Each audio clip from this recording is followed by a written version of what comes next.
ልጄ ያሰርክና ያሳደገው ተትች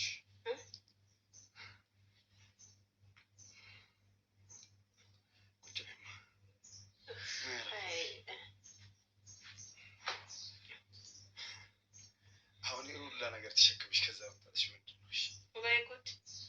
እንደው በጓንም አርጄ ለማምጣት ሞክሬ ነበር። ለሆዴ አልችላለኝ ሲነግሩኝ ብቻ ብድግ ብዬ መጣ። አረ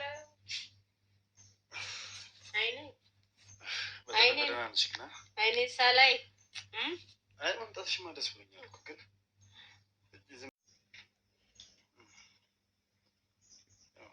ሲፈቀደው ነው ወደፊት የሚለው ነው የሚሆነው።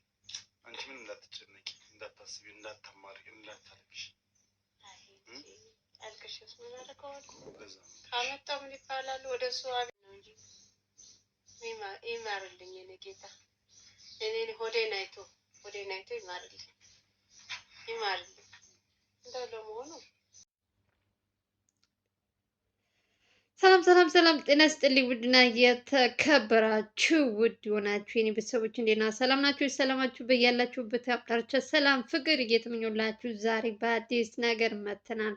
ልዑላችንና እናቱን ለመጀመሪያ ጊዜ ከዚህ በፊት ከካሜራ ጀርባ አንድ ቀን ተገናኝተዋል መሰለኝ ብሏል፣ ሚኪ ብሏል፣ አገናኝተናቸዋል ብሏል።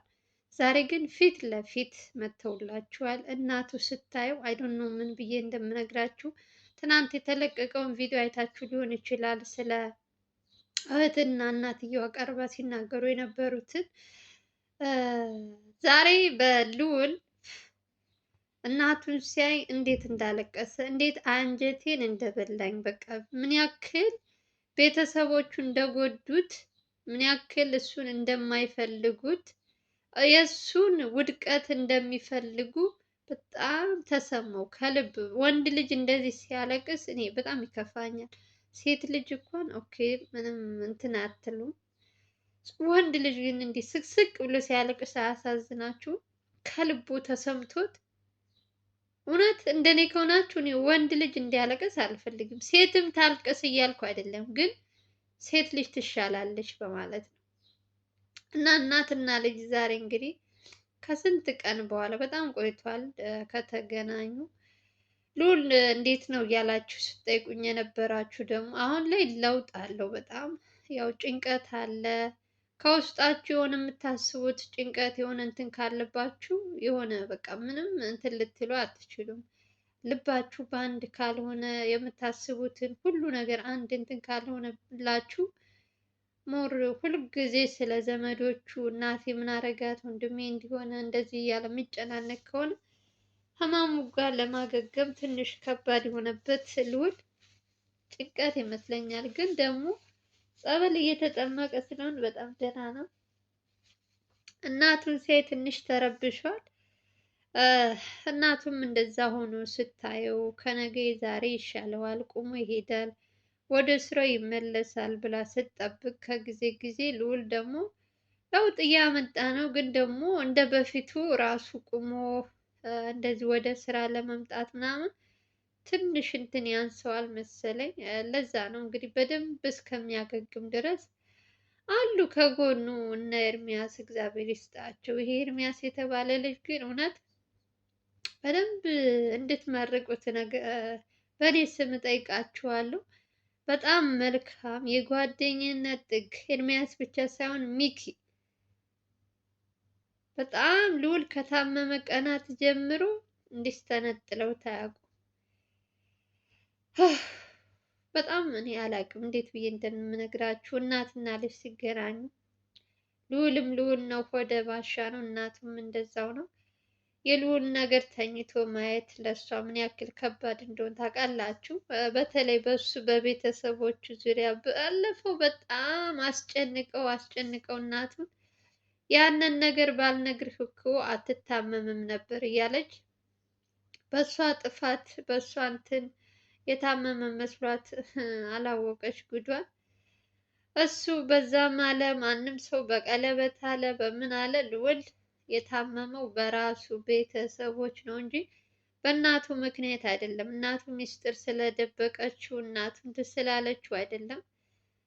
ከሁለት አንዳቸው ይጠየቁበታል። ልዑል የታመመበት ምክንያት ወይ አክስት ወይ አጎት የተባለው ከገጠር ያለው በምግብ ምን እንዳበሉት እነሱ ነው መጠየቅ ያለባቸው። አይገርማችሁም? በቀለበቱ አይደለም። ኃይል እግዚአብሔር ነው። በእምነታችሁ ካመናችሁ ቀለበት ምናምን የሚባል ይሄ የሰይጣን እንትን የሚያመልክ ሰው እኔ በዚህ እንትን አልስማማም። በዚህ ሆን ብለው በምግብ ስለመረዙት ነው ልዑል ይሄ ሁሉ ጊዜ እንትን ከውስጡ እንትን ያላለለት። ግን ደግሞ ተመስገን እያሉ የባሰ ስላለ ማመስገን ይሻላል በሚለው እናመሰግናለን። እናቱን ሲያት እንግዲህ ዛሬ በጣም ተረብሿል። ስንት ነገር አስበው ታውቃላችሁ እናንተ ተመልካቾች። በአሁኑ ሰዓት በአሁኑ ጊዜ ነበር ሊያገባ የነበረው ሽማግሌ ተልኮ ምናምን። ይህ ሁሉ ነገር ሲያስብም እናቱም ስታስብ ትንሽ የሚከፋችሁ ነገር አለ። ግን ደግሞ ከጤናችሁ የሚበልጥ ነገር ስላልሆነ ሁሉም በጊዜው ይሆናል። ልጅቷም እግዚአብሔር ይስጣት። ፊቷን ማሳየት ከካሜራ ጀርባ አለች ከልዑል ጋር ተብሏል። የኤርሚያስ እንግዲህ እግዚአብሔር ይስጣት። እስካሁን አልተነጠለችንም አብራ ልዑልን እያስታመመች ነው። ያው ለራሷ ለደህንነት ሲባል ካሜራ ላይ አቀርቧትም። ታውቃላችሁ ደግሞ እንደዛች ማነው ስሟ እንደ ኤልሳ ደግሞ ካሜራ ፊት ለፊት አምጥቶ ደግሞ ሌላ ችግር ውስጥ ከመገባበት ለዛ ሲባል ነው እንጂ ዛሬም ከልዑል እናት ጋር አብረው ልዑልን ለመጠየቅ እዛ ልዑል ቤት ሂደዋል። ያው ልጅቷ አለች ለማለት ያክል ነው። ሲታመም ትተዋዋለች እንደዚህ ምናምን የሚሉ ኮሜንቶች እያየው ነው። እሷ እግዚአብሔር ይስጣት እስካሁን ድረስ ከምላችሁ በላይ። ኤርሚያስም አይታችኋል እንግዲህ በጣም ስለ እሷ ሲያወራ ሲያመሰግናት፣ እናቱም አመስግናታለች። ከዚህ በፊት ልዑል ሳይታመም በፊት በቤተሰቦቹ ምክንያት ሰርጉ ተራዘመ እንዲሆነ ሲባል ችግር የለም እስከ መጨረሻው ድረስ ነገሮችን ጨርሰህ አስተካክለህ እኔ እናንተ መጋባት እንችላለን፣ ምንም የሚያስቸኩለኝ ነገር የለም ብላ ልዑልን እንትን ብለዋለች ማለት ነው። ስለዚህ ልጅቷ እንግዲህ የሰው ልጅ እየቆየ ነው ጸባዩንም ምኑንም የምታውቁት እና እስካሁን በጣም ደህና ናት። ምርጥ ልጅ ናት። የልዑል እህትም እንግዲህ ትናንት ዕለትም አይታችኋታል። አሁን ላይ እንኳን እየተስተካከለች ይመስለኛል። እህቱ ራሱ አሪፍ ላይ ናት። ከባለፈው አሁን ደህና ትመስለኛለች። እኔ እንግዲህ አላውቅም። የሰው ልጅ እንግዲህ በየጊዜው ነው የሚቀያየረው።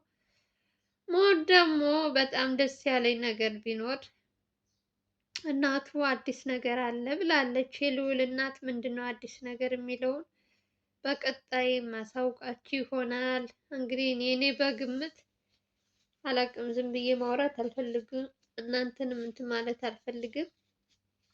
ራሷ ስትናገር አዲስ ነገር አለ ብላለች የልዑል እናት። እንጠብቃለን። ሁላችሁም ልዑል እንግዲህ ቁሞ እንዲሄድ በጸሎታችሁ አስቡት፣ ወደሚወደው ስራው እንዲመለስ። በጣም ብዙ ነገሮች ያበላሹበት ሰዎች አንገታቸውን እንዲደፉ እንዲያደርጋቸው ልዑል ቁሞ እንዲሄድ የሁላችሁ ጸሎት ይሁን። በተረፈ ኤርሚያስ እና ሚኪ ከጎኑ ሆነው ከገጠር እስከ እንትን መረጃዎች እያመጡ ጧት ጧት ጸበል እያስጠመቁ ሰለቸኝ ምን አለኝ ሳይሉ ከጎኑ ሆነው እስካሁን ድረስ እያገዙት ያሉት ወንድሞቻችን። አብዛኞቻችሁ ዘላለም በዚህ ሰዓት ከአብሮ ካልሆነ ምንድን ነው የእሱ ወንድምነት እያላችሁ ነበረ። ተው፣ እኔ ነግሬያችኋለሁ እኮ ከካሜራ ጀርባ እየሄደ እየጠየቀው ነው። እኔ እንዴት ብዬ ብነግራችሁ እንደሆነ አላውቅም። የሆነት እየጠየቀው ነው። እሱም እኮ ብሏል የራሱን ችግር ስላለበት ሞር ደግሞ እየጠየቀው ነው። ሰው መች ጠፋ ብላችሁ ነው አሁን እንትና ካልጠየቀ እንትና ካልመጣ እንትና የምንለው? እኛ ተመልካቾች ዝም ብለን ነው እንጂ እነሱ እየተጋገዙ ነው። የእውነት ከጀርባ ሁሉ በጣም ብዙ ልጆች አሉ ራሳቸውን አሳልፈው የሚሰጡ በጣም ጀግና ጀግና ወንድሞች አሉ። እና ልዑል ዘላለም መጣ አልመጣ ካሜራ ፊት ለፊት ካላያችሁ አላምንም ነው። እንዴት ነው ነገር? እያገዘ ነው ተብላችኋል። መረጃዎች እያመጣ ነው። አንዳንዴም ጸበል አብሮ እየሄደ ነው። ያው ጸበል ቦታም ሲከሄዱ ሲመለሱ መንገድ ላይ እያስቆሙ እንደዚህ ብዙ ነገሮች ጥያቄዎች ልዑልን እንትን ለማለት ብዙ ነገሮች እንትን ስለሚሉባቸው በዛ ብለው ነው የሚሄዱት። ያው ቦታም አላገኙም እንጂ ስንት ቀን መኪና እያስቆሙ። ኧረ ተውት እስኪ ብዙ ነው ጉዱ ወገኖች። የልዑል ቤተሰቦችማ ተዋቸው የእውነት እንደው ምን አይነት ጉደኞች እንደሆኑ አላውቅም። ልጁ እንዲድን በፍጹም አይፈልጉም። ከጀርባ ከፊት ለፊት ሲመጡ በጣም ምስኪን ይሆናሉ። ልዑል እንዲድን ነው የምንፈልገው፣ ልዑል እንዲህ እንዲሆን ነው ምናምን ይላሉ። ከጀርባ ደግሞ በሌላ ሰው እያስፈራሩ፣ በሌላ ሰው እየላኩ መኪና እያስቆሙ ብዙ ነገሮች እያደረሱ ነው ያሉት እና ይህን ሁሉ ተቋቁመው እነሱ ግን እየሰሩ ነው ልዑል እንዲድንላቸው ማለት ነው። ዘላለም መጣ፣ አቤል መጣ፣ ሚኪ መጣ፣ እንትና መጣ ሳይሆን ዋናው እንትናቸው እነሱ ልዑል እንዲቆም ነው የሚፈለገው፣ ወደ ጤናው እንዲመለስ። ስለዚህ ዛሬም ከእናቱ ጋር ራሱ ኤርሚያስ እና ሚኪ ያው እናቱ በጣም አስቸግራ ትናንት ዕለት አይታችኋል። ትንሽ ከዛ የቀጠለ ነው። ቀጥታ ከዛ ከካሜራ ልክ ማታ የተሰራላችሁ የተለቀቀላችሁ ልዑል ቻናል ላይ ከሱ እየቀጠለ ነበረ። በትንሹ ቀጥታ ከዛ እንትኑ ካለቀ በኋላ ቀረጻ ልዑል ጋር ነበር የሄዱት። ልዑል ጋር ሄደ፣ እናቱን አገኘ። እህትየዋም እንግዲህ እንደምታያት እሷም አሁን ተስተካክላለች፣ እግዚአብሔር ይመስገን። ወዲያ ወዲህ አትልም፣ አርፋ ቤቷ ውስጥ ቁጭ ብላለች። ኤልሳንሽ እንትናንሽ የሚባል ነገር የለም ብለዋል። ያ እንደዛ ካረገች የራሷን ህይወት አትርፋለች ማለት ነው። አሁን ላይ እዛ ሄደች ልዑል አይደርስላትም። በኋላ የራሷ ነው የምትጎዳው። ጎበዝ ሁና እናቷን መንከባከብ ካለባት እናቷን ትንከባከብ። እንግዲህ ወንድሟ እስከሚሻለው ድረስ ኃላፊነት አለባት እና የዘላለም ነገር አያስጨንቃችሁ ለማለት ያክል ነው ወገኖቼ። ተጋግዛሉ እነሱ ብዙ ስራ አለባቸው በጣም እነዚህ ሰዎች የልዑል ቤተሰቦች እንደዚህ ዝም ብሎ በቀላሉ ልዑል ተሽሎታል እንደዚህ ምናምን ተብሎ የሚታለፉ አይደሉም። እስከ ገጠር ያሉ ሰዎች በሙሉ ከጀርባቸው ምንድነው ያለው፣ ምንስ እያሰቡ ነው የሚለውን ለልዑል በዚህ ልክ ርቀት ሂደው ልዑልን ለማሳመን የቻሉት ምክንያታቸው ምንድን ነው፣ ምን አይነት እንትን ቢኖርባቸው ነው የሚለውን አንድ ወንድማችን ከካሜራ ጀርባ ስሙ አላውቀውም፣ ግነት ሁለት ናቸው አንድ መሰለኝ ያለው ሚኪ ገጠር ሂደው እያጣሩ ነው ያሉት። አብዛኞቻችን በቀለበቱ ምክንያት ነው የታመመው እያልን ብዙዎቻችን ራሳችን እናሞኛለን። ግን ደግሞ አንዳንድ መረጃዎች ሲመጡ ደግሞ በምግብ መመረዝ ነው የሚባልም ነገር አለ እና እነሱን እያጣሩ ነው ያሉት እነዚያኞቹ ልጆች። እንግዲህ ልዑል የሄደው ሁለት ቤት ነው ካስታውሳችሁ፣ ከአንዴም 3 ቀን በተከታታይ ሳይሆን በተለያየ ቀናት አክስት ጋር ሄዳ አዲስ አበባ ያለችው። ከዛ ደግሞ በስንተኛው ቀን ቆይቶ ደግሞ እንግዲህ አንዳንድ መድኃኒቶች ከአንድ ወር በኋላ ነው ህመማቸው የሚያስታውቀው እንደዚህ በምግብ ምናምን ሲሰጡ ይላሉ። እኔ እንግዲህ ምንም የማውቀው ነገር የለም የሰይጣን እንትን የሚያሰሩ ሰዎች። ስለዚህ እቺ ሴትዮ ምናልባት እንደዛ አድርጋ ከሆነ ወይ አጎትየው የተባለው አድርግ ብለውት እንደዛ ከተሳሳተ አላውቅም። ያን ሁሉ መረጃ ሲሰጠው ስለ አባትህ ብዙ ነገር አውቃለሁ ሲል እንደዚያ ሲልለት የነበረ ሰው ተገልብጦ ለልዑል ሌላ ነገር ይዞስ መጥቶ ይሰጠዋል ብዬ እኔ አላቅም። ምንም እኔ ግራ ነው የሚያጋባኝ። እነ ኤርሚያስ እና እነ ሚኪ ደግሞ በቀለበቱ አይደለም ይላሉ፣ ተመርዞ ነው ይላሉ። እኔ ብቻ ግራ ገብቶኛል ወገኖች። አሁን ድጋሚ ቀለበቱ ማድረግ የለበትም። ያኛው ሰውዬ እሱን ካላረገ አይድንም ልዑል እድሜ ልኩን እዚህ አልጋ ላይ ነው እያለ እያስፈራራቸው ነው። ግን እነ ኤርሚያስ እና እነ እንትና ደግሞ በሱ እኛ እናምንም ብለው ጧት ማታ እያያችሁ ነው፣ ጸበል እያስጠመቁት ነው። አሁን እኔም በእነሱ ሀሳብ ላይ እስማማለሁ። ቀለበቱን ማድረግ የለበትም ልዑል። ድጋሚ ነው የሚታመመው እሱ ነገር ካረገ።